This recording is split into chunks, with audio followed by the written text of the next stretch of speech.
मैं एक बात स्पष्ट रूप से कहूं कि बिहार के मुख्यमंत्री बनने का जो सवाल है, इसको बार बार गिरिराज सिंह ने कहा है कि मैं एक साधारण कार्यकर्ता था और साधारण कार्यकर्ता से बिहार का मंत्री बना, केंद्र का मंत्री बना।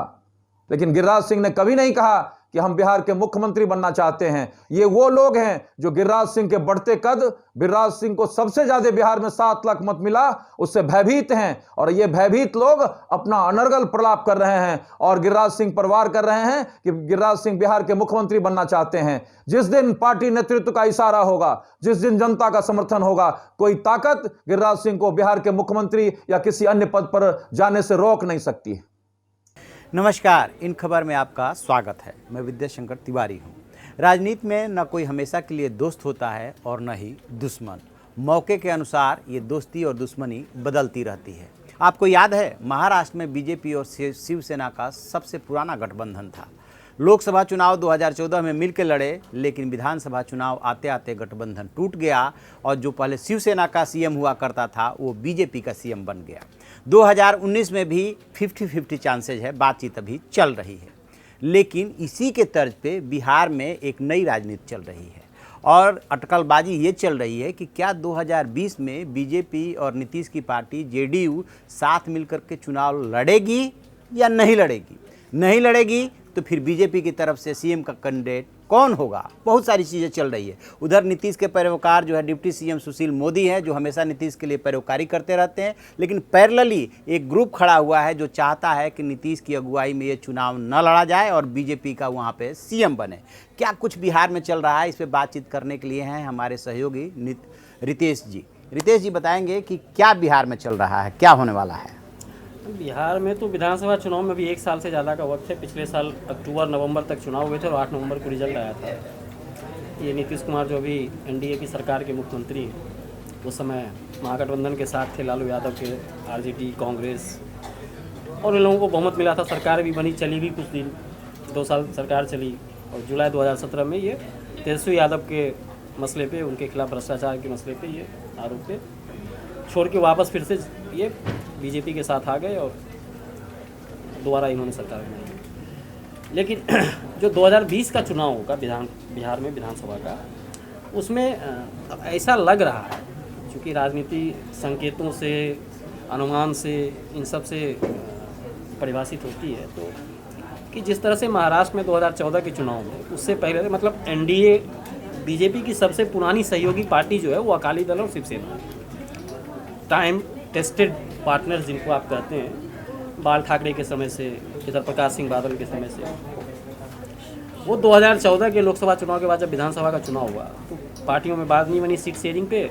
शिवसेना बड़ा भाई बना रहना चाहता था और बीजेपी अध्यक्ष अमित शाह मतलब अब छोटा बने रहने के लिए तैयार नहीं थे। तो मोदी जी के नेतृत्व में पूरे देश में बड़ी जीत हुई थी, तो उन्होंने महाराष्ट्र में अकेले चुनाव लड़ लिया। अकेले चुनाव लड़े और वो जीते भी, सबसे बड़ी पार्टी बनी। थोड़ी बहुत जो सीट की ज़रूरत थी वो शिवसेना को फिर मजबूरी में उनके साथ आना पड़ा और सरकार बनाना पड़ा। तो बिहार में ये लंबे समय से, और ख़ास तौर पर 2014 के चुनाव में के बाद, एक बार तो बीजेपी विपक्ष में थी तब तो नहीं, लेकिन जब 2017 में वापस फिर से नीतीश कुमार आ गए तो बीजेपी के वो नेता जो 2017 में लालू के साथ नीतीश के रहते तक ये देख रहे थे कि बीजेपी 2020 का विधानसभा चुनाव अकेले लड़ेगी, और अकेले का मतलब रामविलास पासवान जैसी छोटी पार्टी, उनको अब लग रहा है कि नीतीश फिर से वापस आ गए। तो ऐसे नेता ये बात कर रहे हैं, ये विचार फ्लोट कर रहे हैं कि अकेले लड़ा जाए और फिर लड़ के आते हैं, फिर जिसकी जैसी सीट वैसी श्रद्धा। तो इस स्थिति में ये तो बिल्कुल ही स्पष्ट है कि जिस तरह प्रधानमंत्री नरेंद्र मोदी की चुनावी जीत की पारी चल रही है, एक के बाद एक। हरियाणा भी देखिए आप, 2014 में हरियाणा में भी चुनाव हुआ था। उससे पहले के चुनाव में बीजेपी वहाँ किसी न किसी छोटे भाई की भूमिका में होती थी। छोटे भाई की भूमिका आईएनएलडी के साथ उसका था। वहाँ के लोकल पार्टी जो स्टेट पार्टी है उसके साथ गठबंधन करते थे, वहाँ अकेले चुनाव लड़ी। 47-48 सीट के आसपास उसके और अपने बहुमत पे उसने सरकार बना ली। तो ये रिस्क, ये जो एक्सपेरिमेंट है हरियाणा में अकेले लड़ने का, महाराष्ट्र में अकेले लड़ने का और उसको जीत जाने का, मोदी जी की लहर में कोई कमी नहीं है, मोदी जी के वोट में कोई कमी नहीं है। मोदी जी को लोकसभा चुनाव में भी उन इलाकों में जहां वो जीते हैं, जहां सरकारें चल रही हैं, वहां 50% के आसपास का वोट है। तो बीजेपी के लिए बहुत कैलकुलेटेड गेन और रिस्क का मसला है कि वो अकेले चुनाव लड़े और ये छोटे भाई के दर्जे से एक बार में मुक्त हो जाए। फिर बीजेपी सबसे बड़ी पार्टी होगी तो स्वाभाविक रूप से नीतीश कुमार को सीएम बनाने का तो मसला ही नहीं उठेगा। और ऐसे जो नेता हैं बीजेपी में वो काफ़ी हैं। आप उनमें सबसे बड़ा नाम आप लेना चाहें तो अभी गिरिराज सिंह हैं, केंद्रीय मंत्री हैं, बिहार में पहले नवादा के सांसद थे, अभी बेगूसराय के सांसद हैं। और नीतीश कुमार को जब वो नीतीश कुमार की ही सरकार में सहकारिता मंत्री हुआ करते थे, उसमें भी वो मंत्री थे नीतीश कुमार की सरकार में, तब भी वो नीतीश कुमार को खुल के सुनाते थे, और ख़ास तौर पे सेकुलर पॉलिटिक्स को लेके। तो ये जो नीतीश कुमार और सुशील मोदी की जोड़ी बनी हुई है, और जो इस जोड़ी को नज़दीक रखे हुए था या एक तरह से सरपरस्त था, वो अरुण जेटली अब रहे नहीं। तो सुशील मोदी को लेकर के पार्टी में काफ़ी विरोध है कि ये उसी पार्टी में रह करके उसी पार्टी को कमज़ोर करते रहते हैं। तो क्या पैरेलल ये जो गिरिराज सिंह वाला ग्रुप है ये खड़ा हो रहा है कि नहीं अब गिरिराज सिंह को सीएम बनाना चाहिए? देखिए, सीएम के कैंडिडेट के तौर पे तो नित्यानंद राय खुद को जो कुछ समय बस पिछले महीने तक प्रदेश अध्यक्ष थे, अभी अमित शाह के गृह मंत्री जो हैं उनके ही मिनिस्ट्री में राज्य मंत्री हैं, उजियारपुर से सांसद हैं। तो नित्यानंद राय भी प्रदेश अध्यक्ष के नाते अपने आप को सीएम कैंडिडेट मानते थे, और उनको लगता था कि चूंकि लालू यादव को टक्कर देना है, लालू यादव को हटाना है, तो पार्टी एक ओबीसी चेहरा के तौर पे उनको प्रोजेक्ट करके चुनाव लड़ सकती है, और उसमें वो सीएम कैंडिडेट बनने की संभावना है उनकी।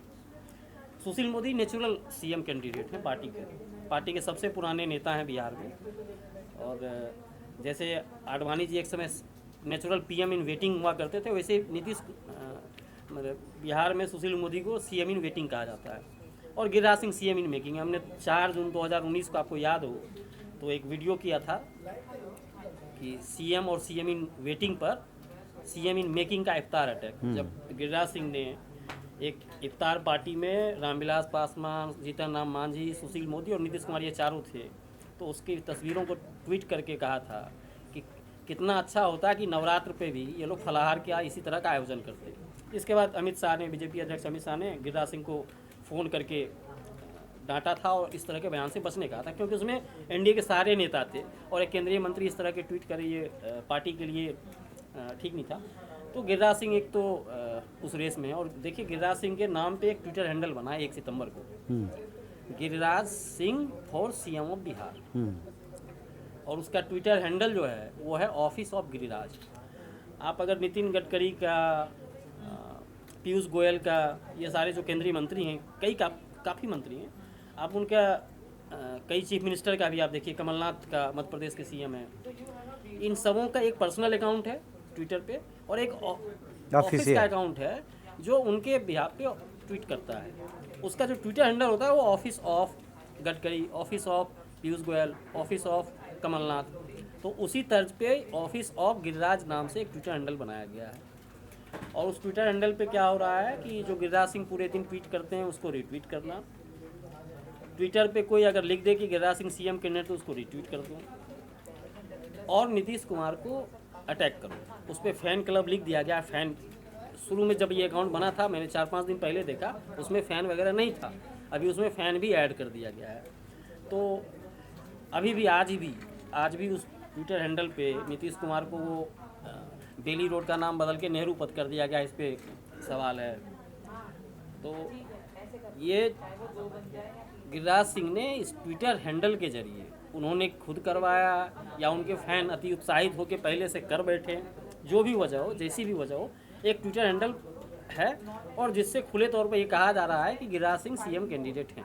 तो अभी किसी भी राजनीतिक एक तरह से लॉन्चिंग के लिए या अकेले लड़ने के लिए जो माहौल होता है, वो मैं ये देख रहा हूँ कि जो वहाँ पहले महागठबंधन बना था लोकसभा चुनाव में, वो महागठबंधन दरक रहा है, वो भी दरक रहा है। और अभी देखिए, अभी बिहार में एक लोकसभा सीट है समस्तीपुर, और 5 विधानसभा सीटों पे वो एक नाथनगर है, सिमरी बख्तियारपुर है, दरौंदा है।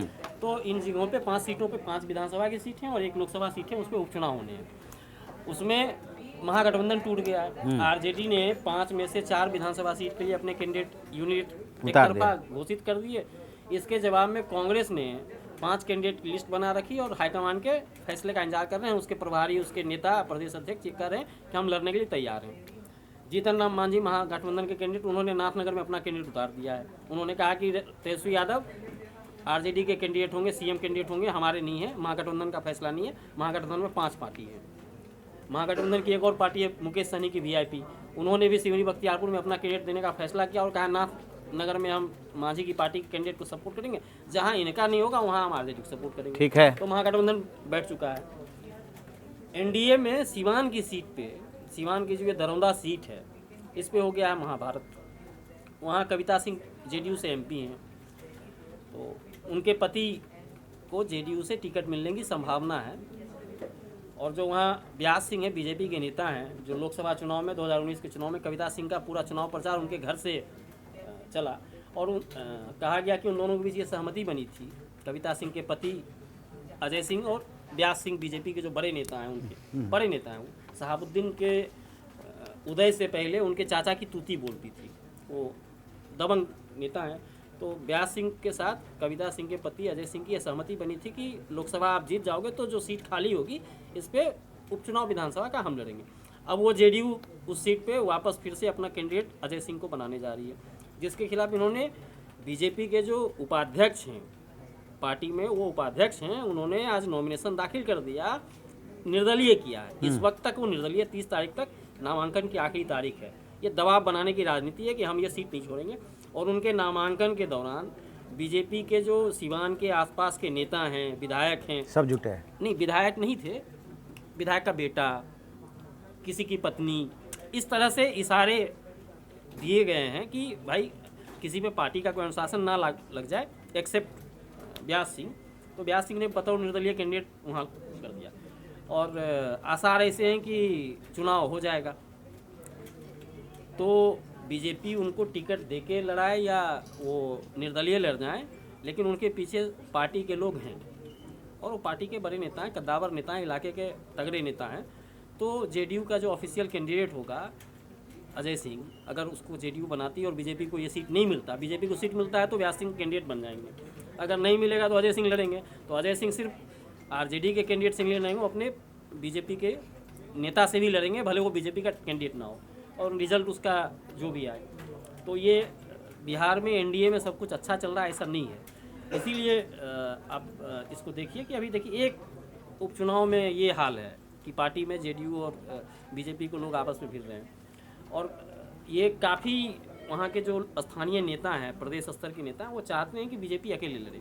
उनमें काफ़ी कॉन्फिडेंस है कि हम अकेले जीत सकते हैं। तो शायद केंद्रीय नेतृत्व तो इस बात का इंतजार कर रहा है। पहले भी जब केंद्र में केंद्रीय मंत्रिमंडल बन रहा था और जब जेडीयू के मंत्री शामिल नहीं हुए थे, उसके बाद जब नीतीश कुमार ने अपना मंत्रिमंडल का विस्तार किया तो बीजेपी के नेताओं को शामिल नहीं किया, तब ये बात आई थी कि क्या दोनों अलग अलग हो जाएंगे। तो फिर बात दोनों तरफ से शायद इस बात का इंतजार किया जा रहा है कि कौन पहले ऐसा कोई काम करता है जिससे अलग होने की नौबत आए। वो अलग करने और कराने का काम तो गिरिराज जी बहुत आसानी से कर देंगे, उसमें कोई दिक्कत नहीं है। गिरिराज जी तो नीतीश कुमार के खिलाफ साप्ताहिक देते ही रहते हैं, साप्ताहिक उद्बोधन उनका नीतीश कुमार को लेके चलता ही रहता है। अभी उन्होंने बिहार बेगूसराय पे जहाँ के वो सांसद, वहाँ बाढ़ की समस्या है, तो उन्होंने कहा कि हमारे क्षेत्र का नज़रअंदाज किया जा रहा, उपेक्षा किया जा रहा बाढ़ पीड़ितों को। तो नीतीश कुमार के मंत्री हैं जेडीयू के श्रवण कुमार, उन्होंने कहा कि भाई आप घड़ियाली आंसू मत भाई, आप भी केंद्रीय मंत्री हैं, सरकार के लोग हैं, आप भी जवाबदेही का निर्वहन करिए। तो उन्होंने कहा कि क्या मैं सुसाइड कर लूँ, अपने क्षेत्र की जनता का बात ना करूँ? भाई जिस क्षेत्र की जनता ने मुझे सांसद बनाया उसके लिए सवाल भी ना पूछूं किसी से। तो खटपट तो नीतीश के साथ गिरिराज सिंह का तब से है जब से वो गिरिराज सिंह उन्हीं की सरकार में मंत्री थे। तो गिरिराज सिंह जब चाहे ये चेन रिएक्शन हो सकता है। वो पार्टी लीडरशिप, जिस तरह से पिछली बार इफ्तार के ट्वीट के बाद पार्टी अध्यक्ष अमित शाह ने उनको फ़ोन करके कहा कि अरे संभालिए, हो मीडिया में ये खबर आई कि उन्होंने डांटा, फटकारा कि ऐसा मत करिए, लेकिन हमें आपको क्या पता कि उन्होंने क्या कहा। उन्होंने हो सकता है कहा हो कि थोड़ा आराम से, थोड़ा प्यार से, समय पे, राजनीति या कुछ भी हो सकता है। तो गिरिराज सिंह एक बड़े मोहरे हैं जिनके जरिए बीजेपी जेडीयू से हाथ छुड़ाने की शुरुआत कर सकती है। चलिए, खेल वहाँ पे चल रहा है, खेल किसी भी समय चेन रिएक्शन होगा ना। नीतीश कुमार भी चुप बैठने वाले नहीं, ऐसा नहीं कि गिरिराज सिंह बोलते तो नीतीश नहीं बोलते, नीतीश भी बोलते रहते हैं कि वो मन से कुछ बोलते हैं, फिर बाद में हमको मिलते हैं तो कहते हैं अरे मेरी तो यही याद। तो नीतीश भी मजा लेते रहते हैं। तो गिरिराज सिंह जब तीखे और उग्र हो जाएंगे नीतीश को लेके, सरकार में रहते हुए, पार्टी में रहते हुए, गठबंधन में रहते हुए, तो नीतीश भी उसके जवाब देंगे, नीतीश के प्रवक्ता जवाब देंगे। नीतीश के पास भी काफ़ी लंठ प्रवक्ता हैं, नीरज कुमार एक प्रवक्ता हैं, लंठ प्रवक्ता जिनको आप कह सकते हैं, मतलब दबंग, हाँ, प्रभावशाली जो मतलब बोलने में कुछ भी बोल हाँ। दें। तो ये लोग जब टकरार शुरू होगी तो उस तरफ से इसी तरह के प्रवक्ता और इस तरफ से भी उसी तरह के नेता बयानबाजी करेंगे और फिर पार्टी लीडरशिप कहेगा कि चलो ठीक है। फिर अच्छा, एक और खबर आ रही थी कि झारखंड में जेडीयू अपनी कैंडिडेट उतार रही है, झारखंड में उतार सकते हैं। तो मतलब ये लग रहा है कि जैसे ये दोनों तीनों राज्यों में जो चुनाव होने जा, अभी 2 राज्य का डिक्लेयर है। आप जो ये कह रहे थे कि सरकार अभी तक क्यों चल रही है, मुझे लगता है कि बीजेपी भी चाहती होगी कि कोई नीतीश कुमार वापस आरजेडी के पास जाने की हालत में नहीं है। बीजेपी भी नहीं चाहती होगी कि कोई चुनाव बीच में पहले हो जाए समय से, क्योंकि वो स्थिर सरकार का नारा, ताकि वो 5 साल बाद जब चुनाव 2020 में हो तो वो स्थिर सरकार, मजबूत सरकार। तो हाँ, तैयारी भी तो करनी होती है ना। नहीं, हमारी सरकार बनाओ, मोदी जी की सरकार बनाओ, क्योंकि पूरे देश में जहाँ भी बीजेपी चुनाव लड़ रही है वहाँ मोदी जी उस पार्टी के सबसे बड़े चेहरे हैं। तो मोदी जी के नाम पे ही जब वोट मांगना है, और मोदी जी के नाम पे ही नीतीश कुमार को भी वोट मिल रहा है इस समय, मोदी जी के नाम पे ही सब जगह सबको वोट मिल रहा है, रामविलास पासवान को भी मोदी जी के नाम पे वोट मिल रहा है। उनके वोट भी हैं लेकिन जिताऊ वोट नहीं, जिताऊ वोट तो मोदी जी ला रहे हैं। तो मोदी जी जब दूसरों को जिता रहे हैं तो खुद ही जीत सकते हैं ना।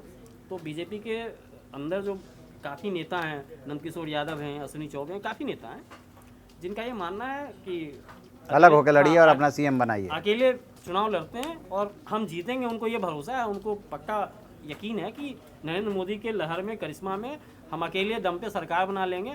और ये डिप्टी सीएम बनते रहना और किसी और को सीएम बनाते रहने का काम, ये कहारी का जो काम है, यह बंद करना, कहारी का काम बंद करना चाहिए। इसको बात को लेकर के बीजेपी में काफ़ी एक तरह से आवाज़ उठ रही है अंदर खाने, और हो सकता है कि इस बार ये एक्सपेरिमेंट हो जाए। सरकार का कार्यकाल जब पूरा हो रहा होगा 2020, हाँ, तो अक्टूबर के आसपास, तो ये जो झगड़ा, जो निर्णायक झगड़ा होगा सीट शेयरिंग वगैरह का, ये जून जुलाई के आसपास है ना।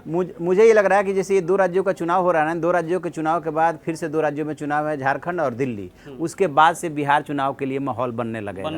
ठीक और है? ये जो टूट फूट होगा ना, ये सब बिल्कुल चुनाव के ठीक पहले होगा, आखिरी मौके पे होगा, मतलब कि सीट के लिए समझौता कार्यकाल नहीं पूरा कराएंगे, हाँ। कार्यकाल पूरा कराएंगे, मतलब सरकार बीच में ना टूटे।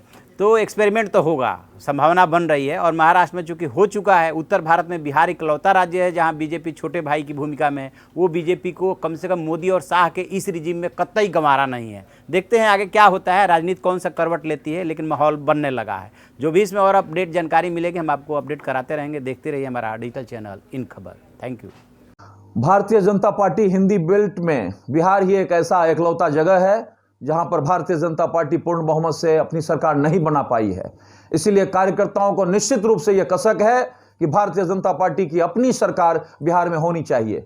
मैं इसका स्वागत करता हूं, समर्थन करता हूं कि बिहार में एनडीए की सरकार चल रही है, अच्छी सरकार चल रही है, केंद्र के नेतृत्व के निर्देश पर चल रही है। लेकिन जिस दिन केंद्रीय नेतृत्व यह फैसला करेगा कि बिहार के भारतीय जनता पार्टी के कार्यकर्ता खड़े हों, उस समय निश्चित रूप से एक एक बूथ पर भारतीय जनता पार्टी का कार्यकर्ता खड़ा होगा और बिहार में सबसे बड़ी पार्टी, बहुमत की पार्टी भारतीय जनता पार्टी बनेगी और भारतीय जनता पार्टी की सरकार बनेगी। महाराष्ट्र में जिस प्रकार हमारे सबसे पुराने सहयोगी शिवसेना खड़े थे, लेकिन उस वहां पर भी भारतीय जनता पार्टी ने जब फैसला ले लिया कि महाराष्ट्र में भारतीय जनता पार्टी अकेली चुनाव लड़ेगी, तो वहां पर चुनाव लड़े और हम सबसे बड़ी पार्टी के रूप में आए, और लेकिन शिवसेना हमारे सहयोगी के रूप में रहे। उसी प्रकार इस चुनाव में भारतीय जनता पार्टी सबसे बड़ी पार्टी बनेगी और हिंदी बेल्ट में बिहार जो एकलौता ऐसा राज्य है जहां पर भारतीय जनता पार्टी की अपनी सरकार नहीं बनी है, यह कसक भारतीय जनता पार्टी के एक एक कार्यकर्ताओं के दिल में है। और वही कसक और पीड़ा